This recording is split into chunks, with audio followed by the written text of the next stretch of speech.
relatives.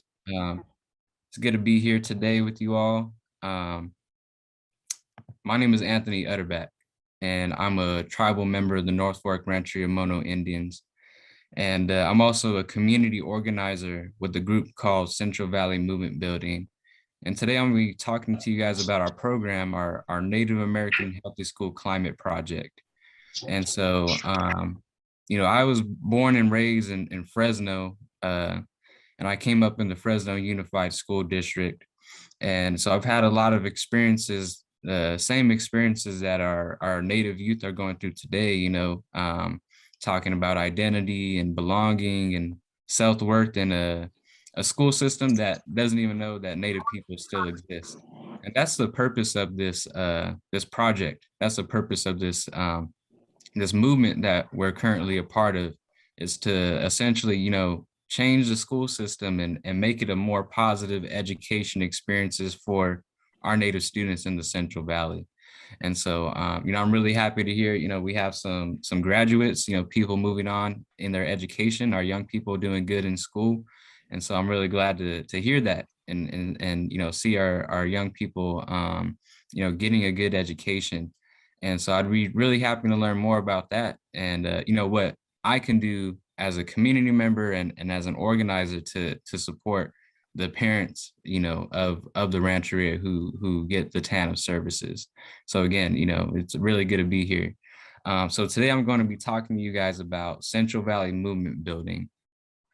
And so, I get asked all the time, what is that? What is Central Valley Movement Building? And so essentially we are a coalition. That's a fancy word for a team or a group of community-based organizations. And so since 2016, we've been dedicated to ending the school to prison pipeline in the Central Valley.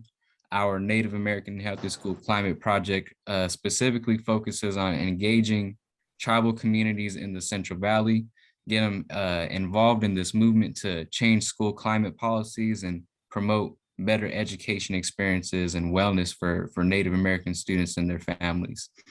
And so one of our core members of our team is Dolores Huerta Foundation. This organization is, primarily does work in family advocacy, education justice, district work. They do a lot over there at the Dolores Huerta Foundation.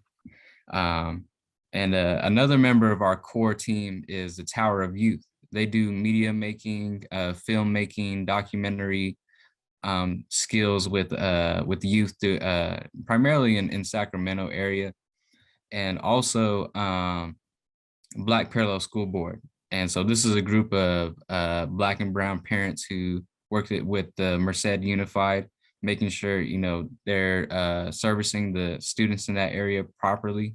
And so this is our core team, right?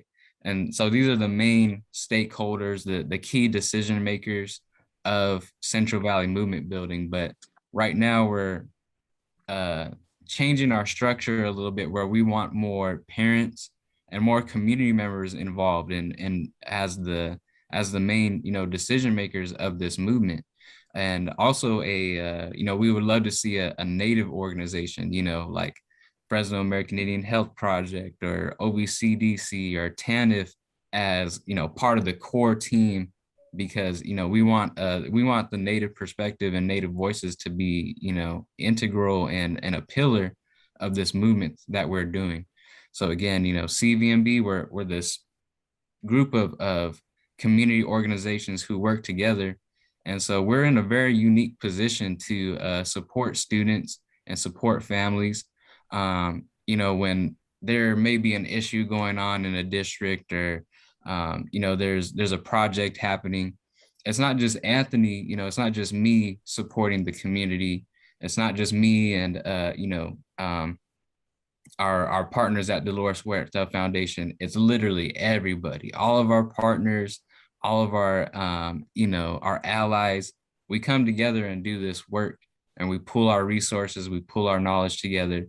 So we're in a very unique position here, and it's very powerful because it's all of us in a movement together, fighting for equal education for all students, but I specifically work with the Native communities. And so this is Central Valley Movement Building in a nutshell.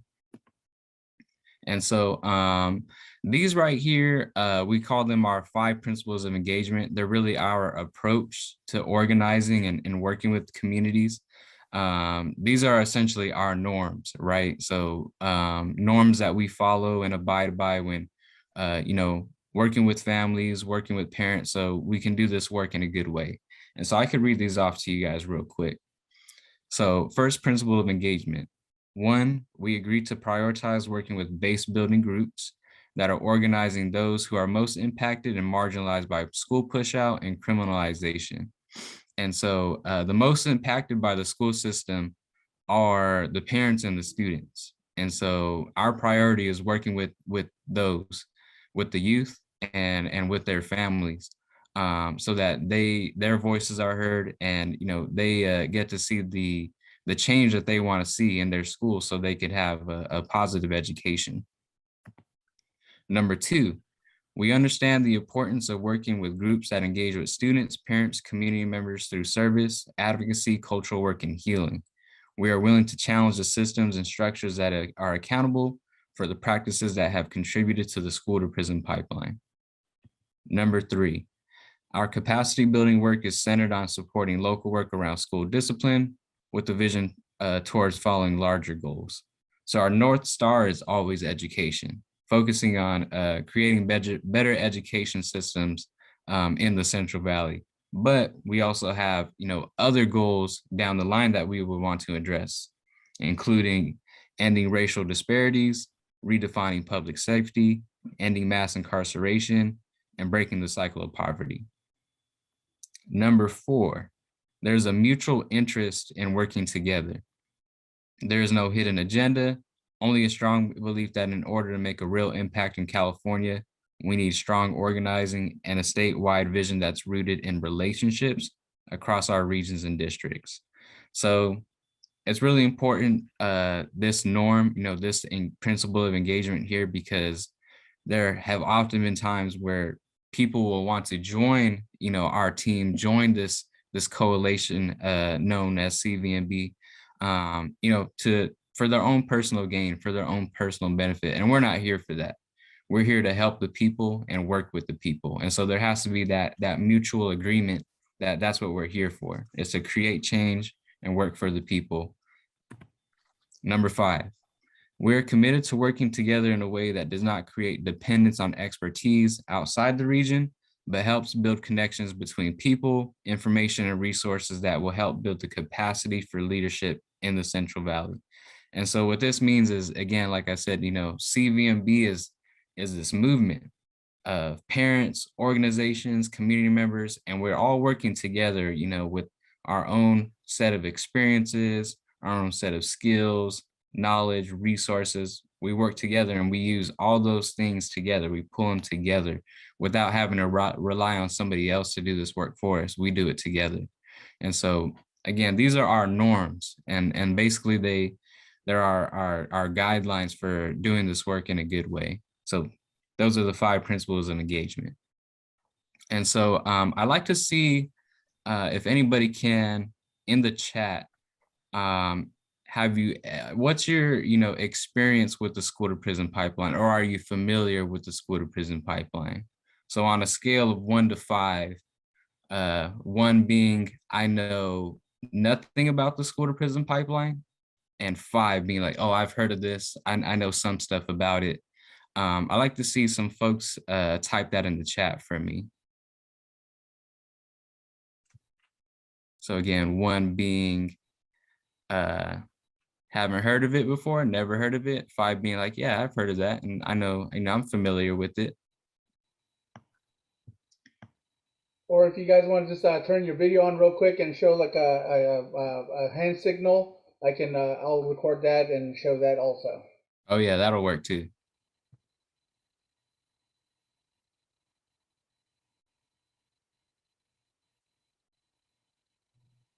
I'm seeing some head shaking, so probably not.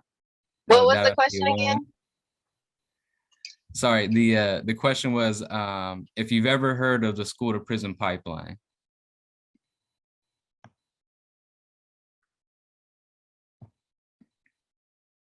I've never heard of it. Okay. Okay, we have two people saying no. Well, I appreciate the honesty. Yeah. And that's what we're here for. And we have some people saying I have not, some people saying two, so maybe you've heard of it but don't know much about it. Okay. And that's fine, you know, and that's what we're going to talk about today is the school to prison pipeline. This is our main focus on what we're addressing, what our work is trying to address. And so I want to share this video with you guys from the root, and it's going to talk about what the school to prison pipeline is and how it affects our students today. What would you do if your child was placed in handcuffs for crying at school? Well, this was a reality for a 7-year-old Black boy in Missouri, and it isn't rare for Black and brown kids across the country. Whether it's getting arrested for talking back or doodling on a desk, in-school policing is harming students by taking them out of school and helping funnel them into prisons. It's called the school to prison pipeline. We're talking about a structure of codes and punishments that criminalizes kids as early as preschool and increases their chances of ending up in the criminal justice system. 99% of New York City school children who were handcuffed in 2016 were Black or Latinx. This happens when school resource officers are called into classrooms to discipline students, sometimes for something as small as violating a dress code or grabbing candy from a teacher's desk. If the offense doesn't lead to an arrest, Black and brown students are still subject to harsher punishments than white students. Black students are 4 times more likely to be suspended than their white peers. Sometimes students are kicked out of school for basically just being Black. Like in cases across the country where Black girls were suspended for rocking braids or an afro. So, where do students go after they've been kicked out of school? Research shows they're 3 times more likely to end up in the juvenile justice system within a year. This is all part of an endless cycle. Once kids touch the juvenile justice system, they're 67% more likely to end up in jail again before they're 25. So, what lessons are schools and police really teaching our kids here? How can kids excel in school if they're always being kicked out of them? All right. And that last part, you know, that she said is key, right? How can our students, you know, enjoy school? How can our students graduate when they're always being kicked out? What would you do if your child was... Sorry about that. And that's exactly what the school to prison pipeline is.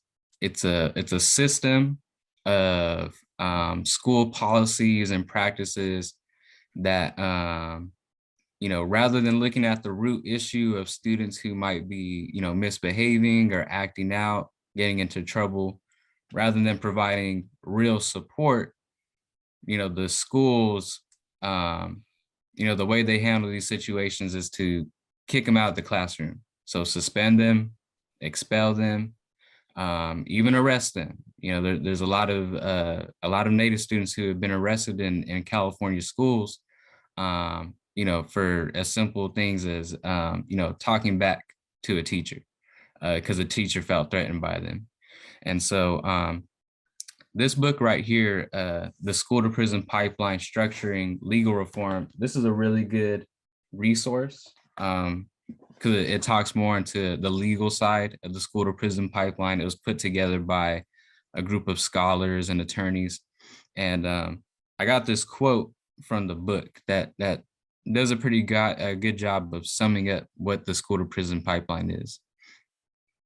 The school to prison pipeline thus refers to the confluence of education policies in under-resourced public schools and a predominantly punitive juvenile justice system that fails to provide education and mental health service for our at-most risk students and drastically increases the likelihood that these children will end up with a criminal record rather than a high school diploma.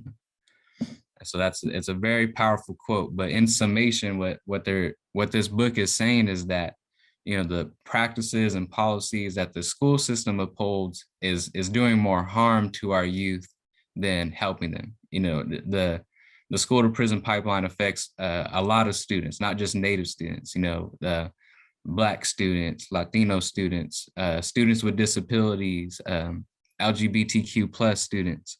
But in this work, we're primarily want to work with the tribal communities because they are among the most affected by these practices and policies in the school system that kick our kids and push our kids out of the school system and put them onto these paths of dropping out eventually and potentially even ending up in juvenile hall or prison as adults. And so one of the main targets that we have is addressing suspensions of Native students in the Central Valley. And so here, our data experts put together a map of the top 20 highest suspending school districts. So these are the districts that suspend Native American students the most. And in our area over here, we have, Fresno, that's where I'm currently located. And then, just over here in our relatives who go to Sierra Unified and Yosemite Unified, these are among the highest suspending school districts for Native students right here. And so these concentrations, we call them the rings of fire, because suspension of Native students is astronomically high in these regions. And our area here in Fresno County, Madera County, it's the same here too. And the top 3 highest suspending districts in the Central Valley include Lemoore Union High School, Patterson Joint Unified, and Ceres Unified. And so again, this was some data that our data experts put together. So basically what this is saying is that for every 100 Native American students in Lemoore Union High, 71 are suspended. And so usually this means that there's a central group of Native students who are repeatedly being suspended or expelled over and over and over again. They are targeted, they are discriminated against, and it's an epidemic that needs to be addressed. And that's the whole purpose of our project, the Native American Healthy School Climate Project, is to address these types of policies and practices that, like I said, are harming our students rather than helping them. And so again, suspension and expulsion is harmful. Suspensions do not improve student behavior, but often exacerbate it. Students who are suspended often don't improve in terms of their behavior. More often we see them acting out even more because they feel unwanted, they feel unwelcome at their school when they're being suspended over and over again. Students lose valuable instruction time. So, being away from school for 2-3 days every so often, students start to fall behind, right, in their classes, in their homework, and their assignments. And with that, students who are suspended long-term or expelled are more likely to, of course, fall behind in school, have to repeat a grade, so they get held back. Eventually, they are more likely to drop out of school and not graduate with the high school diploma. And lastly, they are more likely to be incarcerated and end up in the juvenile justice system as kids, and then later in their adult life, more likely to end up in prison. And this is all well-documented, well-studied information. Scholars and researchers, they've been studying this pipeline for a long time, and this is what we see. When students are suspended at alarming rates, they're more likely to drop out and end up in prison, end up in jail. And that is what's called that's the school to prison pipeline. These types of policies and practices that we're talking about here that are pushing our students out of the classroom, so they're not getting an education, and they're left to fend for themselves, medicate themselves because they feel unwanted, and then end up, having to commit crime just to survive, or because, there's no life for them in education. And so this is the school to prison pipeline. And a lot of it starts with, racial bias, lack of resources, and cultural insensitivity, in the classrooms and in the schools. And so, with that, there's a lot of trauma that students get just from being a Native student, in an institution that doesn't recognize Native people, that doesn't, in some schools, there's teachers who have no idea that there's Native students in their classroom. They're totally invisible. And so there's a really good book called Seeing Our Native Students. This is a guide for educators. This is from Redbud Resource Group. And so this is primarily for, non-Native teachers, counselors, basically, non-Native workers in the school system who, need that guidance, need help, identifying our Native students, and honestly, how to support them in the way that they need to be supported. And so these people put together this book, and in it, they say that many Native American students struggle with their identity, belonging, and self-worth in their schools. And according to their research, 97% of Native American students report experiencing discrimination in school. And so this is that racial bias. This is that cultural insensitivity to, Native culture, Native history, Native identity. This is the discrimination that students are feeling. And so it really has, this pipeline has a negative effect on our students' lives and their mental well-being. And so where do we come in? Where does Central Valley Movement Building come into this pipeline and this work? What's our purpose and what can we do? First, we want to provide support and work collaboratively with the Native American communities in the Central Valley to develop healthier school climates for our Native American students. Develop school climates where they feel accepted, they feel wanted, and included. A lot of our students feel excluded from their schools because of their Native identity. Secondly, we want to engage Native American parents, youth, and community members in our movement to improve educational outcomes of Native American students. And so what can we do together, and how can we, integrate, bring more parents and community members into our core team, that we talked about earlier, so that more of our students are graduating from high school and, moving on into trade school or college afterwards. Lastly, we want to build relationships, knowledge, and resources with the Native American families to create education justice and health equity for Native youth. And so what this means is, we want to make these connections, right? We've been working for some time now with the folks at North Fork Tribal TANF, and I'm really happy that this is happening because it gets me, in front of you guys. I'm able to talk to you guys about these issues and hear from your experiences on, what things, you and your kids would want to see different in their schools, so that they feel more welcome and that they have better education experiences. And that's what education justice is, making sure our, underserved communities like the Native community, are getting the education that they deserve. And so hopefully some of you are asking, oh, how can I join the movement? How can I be a part of this work? And so one way we can do that is through a listening session. We dedicate a lot of our time and resources to doing these listening sessions, which are basically a community conversation where we get to hear from your experiences and the kids' experiences about education.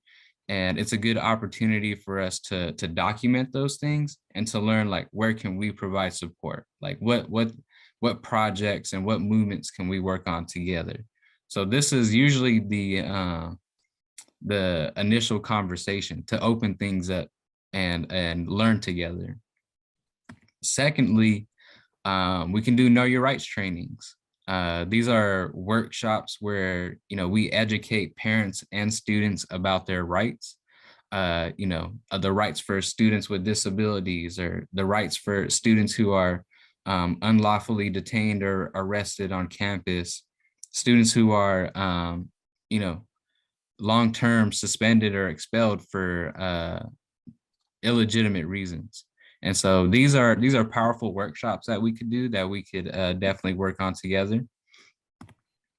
Third, become a CVMB partner, a community member or a parent who's active and, attends meetings and wants to learn more, and somebody who's just active in our movement building. We could also do that. Participate on the coordinating team. So this is that core team that we had discussed. So these people are the key decision makers. And like I said, we would love for the Native community to be a pillar of our coordinating team, because it's necessary, right? Native Americans are right behind African Americans. We are among the most affected by the school to prison pipeline, considering the high suspension rates and high incarceration rates of our youth. And lastly, data collection. We saw the map earlier of the top 20 highest suspending school districts. We collect data on, expulsions, suspensions, truancy rates. We collect a lot of data on different things. And so if there's any, topics or, specific information that you guys would like to see, we could help and provide that too. We could work together on that also. And lastly, you can, follow us on Facebook, follow us on Instagram, check out our website. These are the best ways to stay up to date on the work we are doing and our movement building efforts. There's a lot of campaigns and a lot of activity happening in the Central Valley right now, especially in our tribal communities. And this is the best way to stay up to date. And so with that being said, that's it from me.